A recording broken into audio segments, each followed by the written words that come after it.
Oh tiens, tu tombes bien, j'allais écouter un nouvel épisode des Chroniques Achats d'Axiscope. Génial!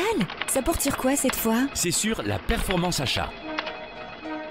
Bienvenue dans les Chroniques Achats en 3 minutes. Des sessions ouvertes de partage d'expériences par Axiscope. Épisode 3. Pour ce 3e épisode, William Gollard, consultant fonctionnel achat, nous explique l'importance stratégique de la performance achat pour les entreprises. Alors quand on parle de performance, pour moi ce qui me vient naturellement à l'esprit, c'est la performance sportive, étant donné que je suis un ancien joueur professionnel de handball et surtout un compétiteur. C'est rigolo quand j'associe cette notion à mon métier d'acheteur. Quand j'ai commencé, je n'avais vraiment pas la perception comme je peux l'avoir aujourd'hui que la performance est un sujet vraiment stratégique pour les entreprises et les organisations.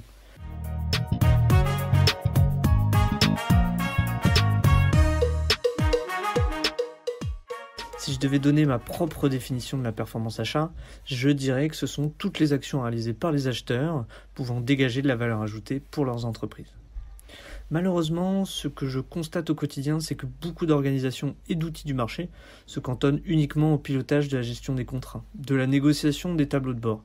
Et même si ce sont des éléments importants de l'activité de l'acheteur, ne le nions pas, et que nous le pilotons également dans notre solution, je pense qu'il faut vraiment agrandir cette vision et mettre en avant l'ingéniosité des directions achats, qui n'en manquent pas.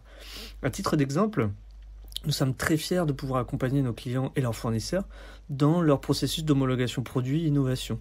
Cela paraît simple, mais donner un avantage compétitif à son organisation par une innovation produit est, je pense, une très belle preuve de performance achat.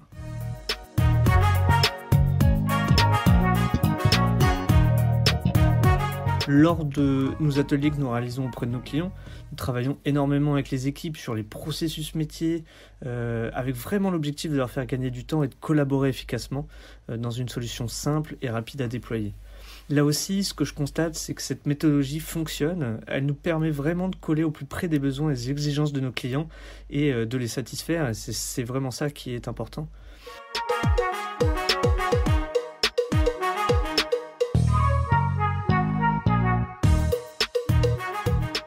Quand on parle de performance, on ne peut se restreindre aux gains économiques et au saving. Et si on parle de tableau de bord, on parle plutôt d'un outil de pilotage et pas uniquement d'un outil de valorisation des achats.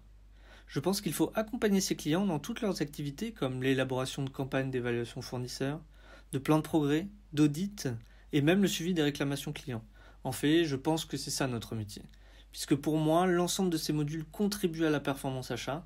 Construire main dans la main avec les clients est une évidence, puisque ce sont eux les véritables experts. Et pour finir, je crois que cette construction avec nos clients reste pour moi vraiment ce qu'il y a de plus enrichissant dans mon métier. Merci William pour cette vision constructive de la performance achat. Merci.